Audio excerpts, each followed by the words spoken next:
ကျွန်တော်ဒီရပိုင်းမှာနည်းနည်း hot ဖြစ်လာတဲ့ဒီ keyboard net ဆိုတဲ့ဟာလေးပေါ့ဒီကောင်လေးကို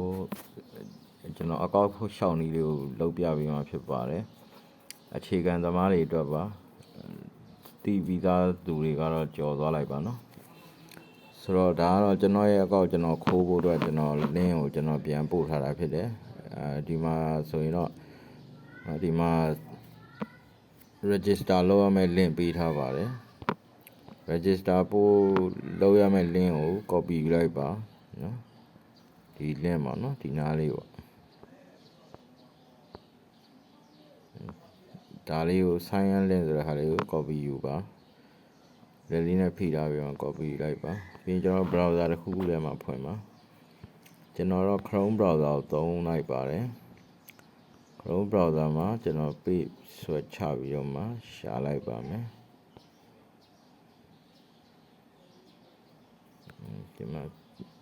page ပြန်ချပြီးတော့မှဖွင့်လိုက်မယ်နော်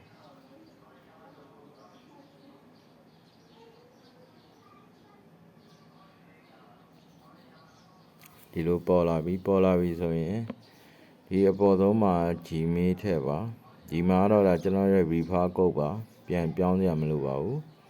ပြီးတော့ကျွန်တော် password ပေးပါကိုယ်အဆင်ပြေတဲ့ password ကိုပေးလိုက်ပါကျွန်တော်ကတော့ဒီမှာကျွန်တော် Gmail တစ်ခုနဲ့ဖွင့်ပြပါမယ်နမူနာဖွင့်ပြမှာဖြစ်ပါတယ်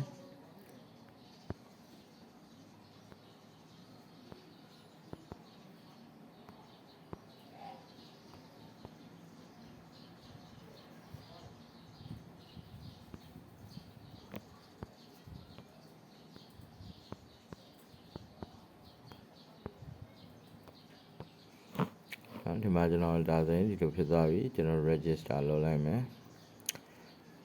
ဒီလိုမျိုးဆိုရင်ဒါ registration successful ဖြစ်သွားပါပြီ okay ကိုနှိပ်လိုက်ပါကျွန်တော်ဒီလိုမျိုးပေါ်လာပြီဆိုရင်သူကဒီကောင်ကို verify လုပ်ဖို့အတွက်ကို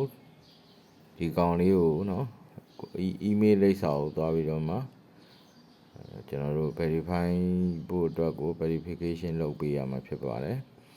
အဲ့တော့ကျွန်တော်တို့ကဒီမှာမိတ်ဆွေတို့လွယ်အောင်လို့ကျွန်တော်ကဒီမှာနော်ဒီဟာလေးကျွန်တော်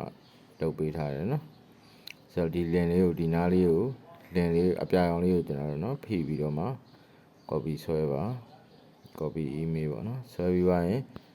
ကျွန်တော် Gmail ထဲကိုသွားပါ Gmail ထဲမှာကိုဖွင့်ထားတဲ့အကောင့်ကနေပြီးတော့ကျွန်တော်ပို့ရမှာဖြစ်ပါတယ်ဆိုတော့ကျွန်တော်ဒီမှာကျွန်တော် Kawasaki ဆိုပြီးတော့ကျွန်တော်ဒီ Gmail နဲ့ပို့ထားတာပေါ့နော်ဆိုတော့ကျွန်တော်ဒီမှာနှိပ်မယ်ပြီးရင်ခုန copy ဆွဲလာတဲ့ဟာကိုကျွန်တော်ဒီမှာထည့်လိုက်မယ်ပြီးရင်ကျွန်တော်တို့ပို့ရမယ့်စာပါလဲဆိုတော့ဒီမှာတစ်ချက်ပြရမယ်နော် verify me ဆိုပြီးတော့စာလေးကိုပို့ပေးရမှာနော်ဆိုတော့ဒီမှာမိတ်ဆွေတို့ဆိုရင်တော့ဒီ note ထဲမှာ copy ဆွဲလိုက်ပါလားဆိုရင် copy ဆွဲရလဲပါတယ်နော် verify me ဆိုပြီးတော့မှစာပို့လိုက်ပါ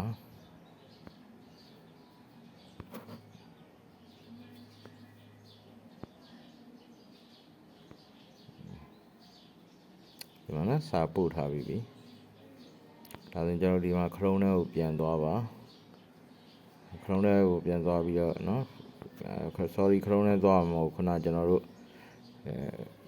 ဒီမှာ verify လုပ်ပြီးသွားပြီဆိုရင်ကျွန်တော်ဒီမှာ login ဝင်ရမှာပါဒါလေးကိုဒီအောက်ဆုံးအပြန်အောင်လေးကို copy ဆွဲပါ copy link ယူပါပြီးရင်ကျွန်တော် Chrome ထဲမှာသွားပြီးတော့မှဒီ copy link ကိုကျွန်တော်တို့ဝင် run လိုက်ပါဒီမှာကျွန်တော်တို့ပြန်ပြီးတော့မှဝင်ခိုင်းပါတယ်ခုနကျွန်တော်အကောက်ဖွင့်ထားတဲ့ Gmail နဲ့ပြန်ဝင်လိုက်ပါ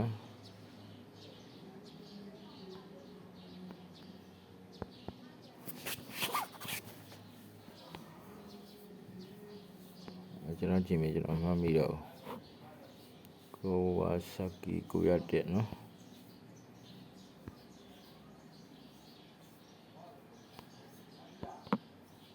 ဒီမှာပေါ်လာပြီ Kawasaki 901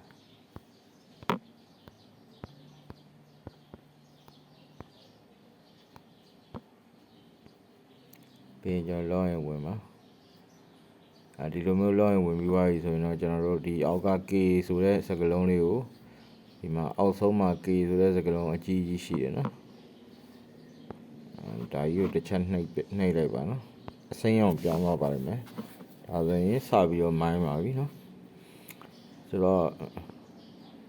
မိုင်းတဲ့အခါမှာကျွန်တော်ပို့ပြီးတော့ရကျင်တယ်ဆိုရင်ကျွန်တော်တို့ကဒီ noti လေးကိုနှိပ်ပါအပေါ်မှာရှိတဲ့ noti ပဲခေါင်းလောင်းလေးကိုနှိပ်ပါနှိပ်ပြီးသွားရင်ဒီတက်တွေကိုရှူချောင်လုပ်လိုက်ပါဒါအမှန်တကယ်လုံးเสียတော့မလို့ပါဘူးဝင်လိုက်ထွက်လိုက်လုပ်တာ ਨੇ ကျွန်တော်ရပါတယ်ဒီမှာနော် complete ဖြစ်သွားပါလိမ့်မယ်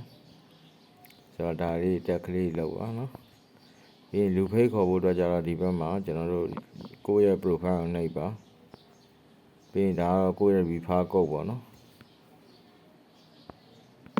refer code ကိုယူပြီးတော့မှကျွန်တော်တို့ Gmail ရှိသလောက်အကောက်ခိုးပါနော်အခုလောလောဆယ်ကျွန်တော်ဒီမှာအကောက်ရှောင်းလေးဗီဒီယိုလေးဒီနောက်မှာရပ်ပါမယ်ဆိုတော့ကျွန်တော် browser တစ်ခုခုကိုသုံးပြီးတော့မှ Gmail များရှိရင်ရှိသလောက်ထုထားပါနော်အားလုံးပဲအဆင်ပြေကြပါစေလို့ထပ်ပြီးတော့ကျွန်တော်အတိတ်သိရရင်ထပ်တင်ပေးသွားပါမယ်